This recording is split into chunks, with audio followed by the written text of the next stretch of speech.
नेपालमा आन्दोलनपछि बनेको जेएनजी सरकारले प्रधानमन्त्री सुशीला कार्कीको नेतृत्वमा निर्वाचन गराउँदैछ।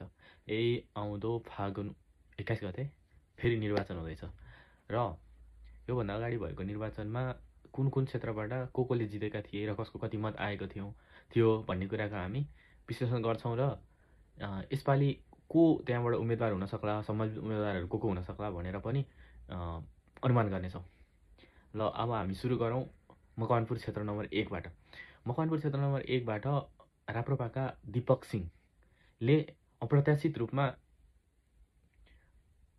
योभन्दा अगाडिको सङ्घीय चुनाव क्षेत्र नम्बर 1 बाट सङ्घीय चुनाव जितेका थिए। त्यसै गरी मकवानपुरमा 2वटा क्षेत्रहरू छन्। 2वटा क्षेत्र मध्ये क्षेत्र नम्बर 1 बाट राप्रपाका दीपक सिंहले भारी मतान्तरका साथ काङ्ग्रेसका महालक्ष्मी डिना उपाध्यायलाई हराएका थिए। त्यसै गरी दीपक सिंहले 27,816 मत ल्याएका थिए भने महालक्ष्मी डिना उपाध्याय जो काङ्ग्रेसका उपाध्यक्ष पनि हुन् र उनले माओवादीको समर्थनमा 25,434 भोट ल्याएका थिए। र त्यसै गरी कमल थापा जो राष्ट्रिय प्रजातन्त्र पार्टीका अध्यक्ष पनि हुन्, उनले एमालेको समर्थनमा एमालेबाट सूर्य चिन्ह लिएर चुनावमा उठेका थिए। उनले 25,420 भोट ल्याएका थिए। योपालि दीपक सिंहले जित्नुमा एमालेहरूले कमल थापालाई भोट नहाली दीपक सिंहलाई जिताएको भन्ने आरोप र हल्ला पनि खुब चलेको थियो।